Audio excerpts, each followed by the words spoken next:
The 40th floor of Halbrook Financial always carried the same hush before a storm, a mixture of polished granite, filtered air, and the quiet electricity of people who understood that fortunes were decided in whispers rather than shouts.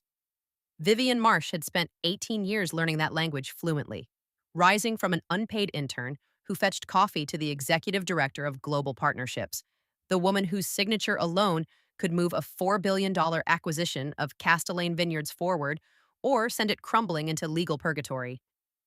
She was standing at the window that morning, scrolling through the final due diligence report on her tablet, when the door burst open with the force of someone who had never once been told no. Portia Ainsley strode in wearing a blazer so new, it still had the faint crease lines of the store hanger, clutching a laminated printout of the employee conduct manual as though it were a legal writ, and announced without preamble that Vivian's ensemble violated the firm's newly revised dress protocol. This company represents old world discretion, Ms. Marsh, and that brooch you're wearing looks like something from a pawn shop, Portia sneered, apparently unaware that the brooch had belonged to Julian Castellane's late wife and had been a gift for closing the Lisbon deal a decade earlier.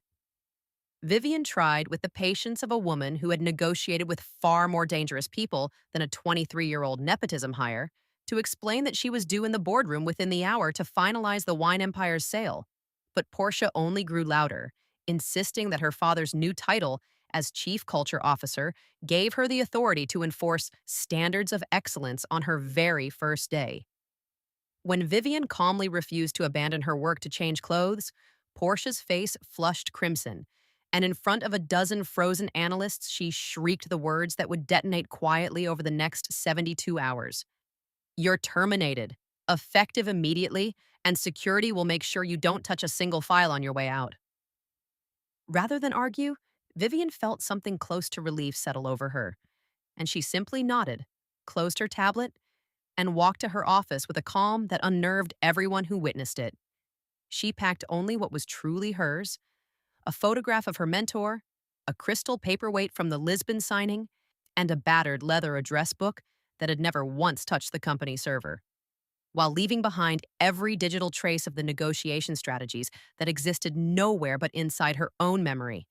because the real leverage in the Castellane sale had never been written down at all.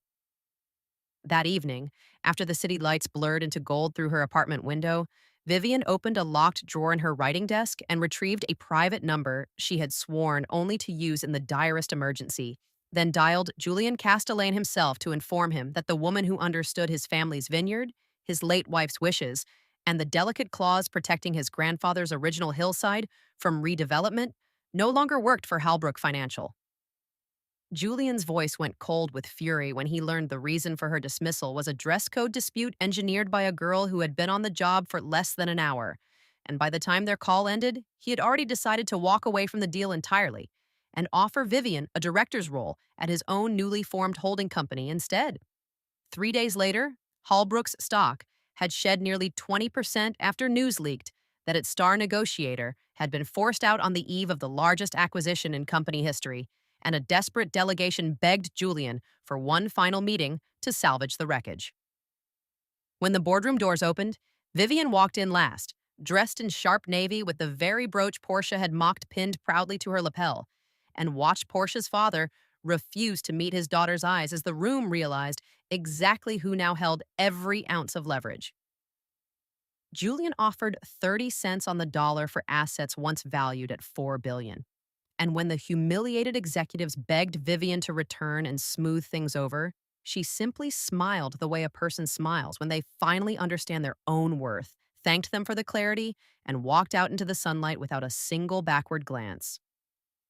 If you enjoyed watching arrogance meet its perfectly deserved reckoning, you already know exactly why stories like Vivian's keep us coming back for more.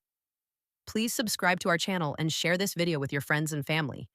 We create entertaining and inspiring stories for our viewers, and your support helps us continue making great content for you.